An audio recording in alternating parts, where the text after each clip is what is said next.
When I first built a company and tried to raise from angel investors, some people just say it in front of my face, hey, are you ready to replace your CEO into white male? They really said so. You can't be successful in education field. You are not fluent in English. You are not well educated in US point of view. That was really painful because I didn't know about that market. Hello, I'm Sooin Lee, CEO and co-founder of education startup Enuma.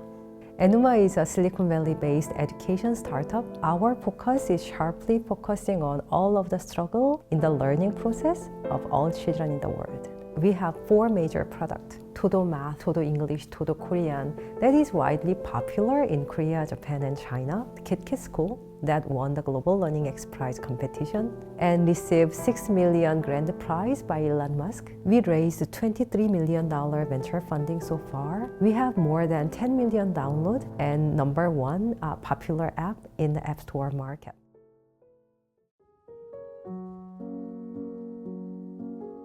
We started this company with personal motivation. Gon-ho and I met in the first day of our college. He was one of the best programmer in his peer in Korea, and I was a student of School of Art. And then we both came to game industry, sometimes worked in the same company. Before coming to United States, he was a technical director of NCSoft, and I was a corporation strategist. And I was a game designer before. When my son was born, he needed to stay in the hospital for 2 months. He had a hard time for many basic things like breathing or eating. And then we realized that he may need to learn so many things in life with other people's effort and support. One day, a doctor came in and asked me, what did you do before? I still remember the shame of saying, oh, I was game designer, because game developer seems the least helpful job to help our children. And she said, oh, fantastic. These children need that type of profession.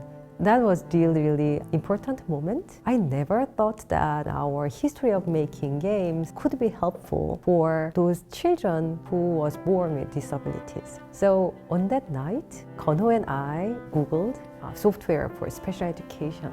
And the quality of software we saw couldn't meet the bar in the front line of game industry. It was so natural to make that decision together, like, hey, let's make something that is more pleasant to do all those math drills when they were young. He's receiving amazing special education in these beautiful schools, and he actually developed in his own way and enjoys his life. He learned everything in his own speed, but if you try to compare his achievement with other children, he is far slow. So even though he tried his best, it's really hard to listen the full story from him.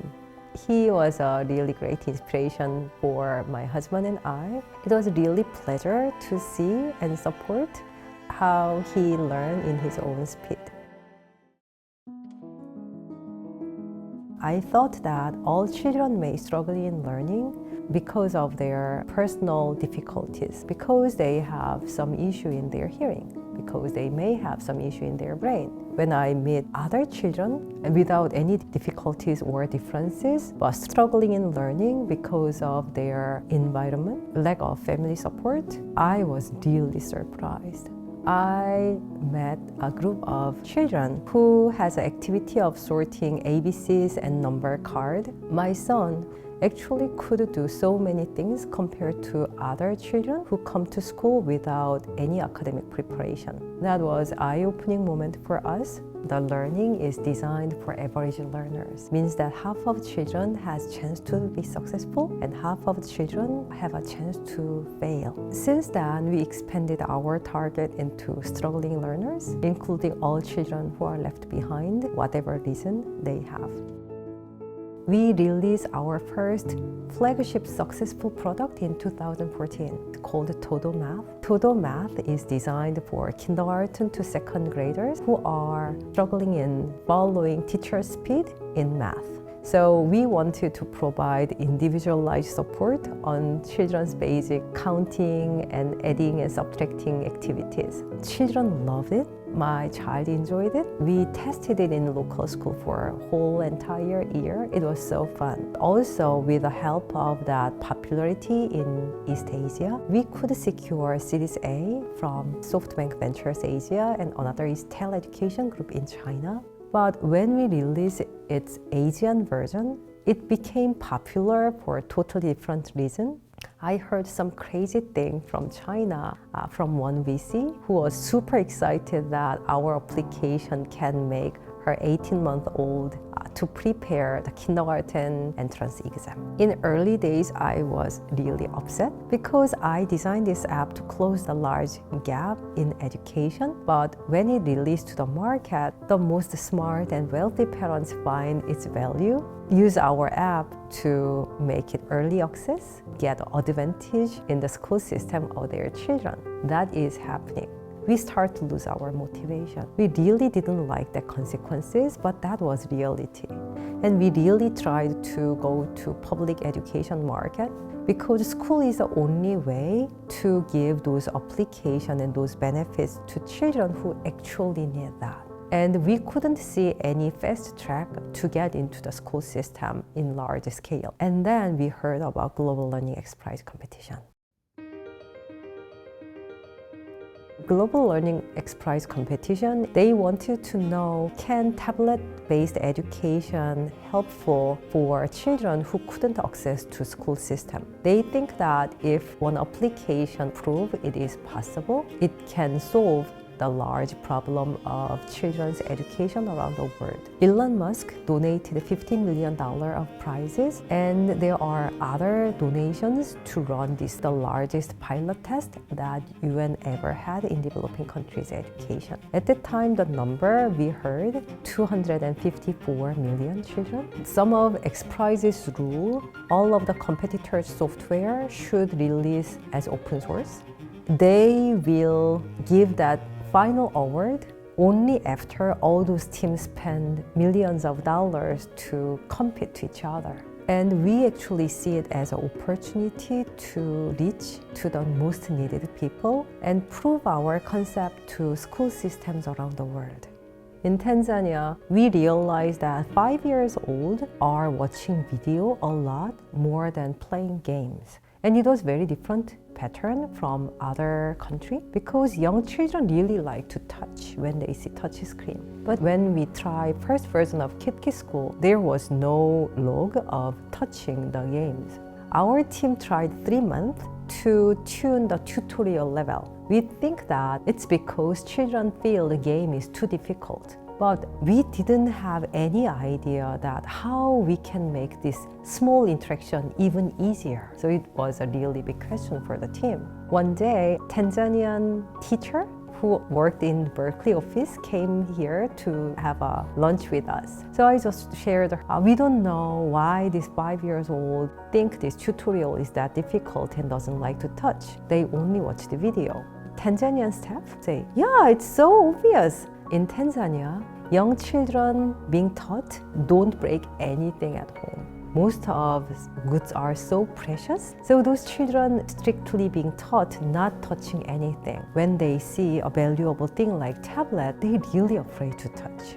Children who already enter schools, who are already exposed to the world, they know what they can touch and what they can't touch. But for young children's mind, breaking will make very bad consequences deeply rooted in children's mind. That's why they just watch the video.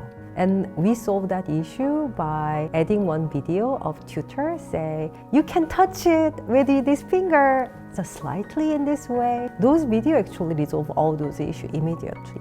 Children's failure in many ways is caused by educators' ignorance or their cultural bubble that is very different from the reality. Our experience is very limited and reflect our culture and our lifestyle. When we try to make something for children with special needs, hadn't have any experience in all those technologies, the most important process is observation and pilot test because we learn we sometimes need to fix basic idea we built carefully for last 18 months in one night.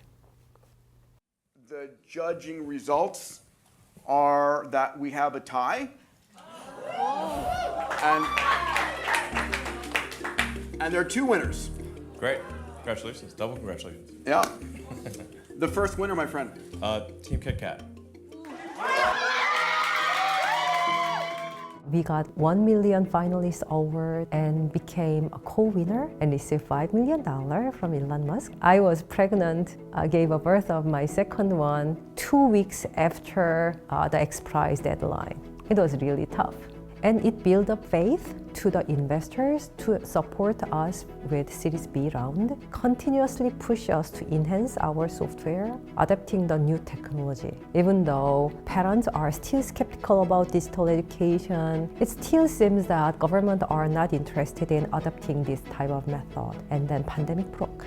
Everybody is interested in digital-based learning, and government already learned all the benefit of digital-based remote learning that is tested in the most wealthy countries. Parents are widely open to test digital-based new method, and they can see the value. All those change happened in last 2 years. So from that moment, our B2C revenue increased 10 times up to today. Making best software in B2C market is the most important part of our daily work because it is targeting our own children. We are not non-profit. We are a venture-backed Silicon Valley startup. But we call it as a mission-driven company because my husband and me and our team member had other options. If we just want to build a children's software, there must be easier way by just hired by big education companies. But there is a reason why Enuma exists and why we wanted Enuma to be successful. Be mindful sustainability. One of my investors just said that you are not the fastest growing, but you can become the most successful company at the end. And as far as you are going toward to that path, speed on the way is not important. But there is a right speed to deal with this tough market. And there is a path that is a bit unique because we are solving unique problems. Many of our methods are not written in the textbook, but we also see so many magical moments that support us to be closer to our ultimate solution. I'm just feeling fortunate that we didn't fake ourselves to just answer how to make up ourselves most promising company to investors. We are working with the market, not with the investors. I'm feeling confident that we are on the right track, even though there is so much peer pressure. Many female leaders ask me about how to manage the family and work balance. When I first built a company and tried to raise from angel investors, some people just say it in front of my face, hey, are you ready to replace your CEO into white male? They really said so. You can't be successful in education field. You are not fluent in English. You are not well educated in US point of view, and you are not one of customers in the United schools. That was really, really painful because I didn't know about that market. So sometimes I feel humiliated to say my story in front of very, very skeptical VC. In venture world, female founders had a harder time to fundraise. And also some people believe that female founders has other difficulties like pregnancy, growing a child, and all those social pressure surrounding them. I advise them to be brave. I know it is difficult, but we have other challenges that is even more difficult than that. Never undermine or never giving up before trying.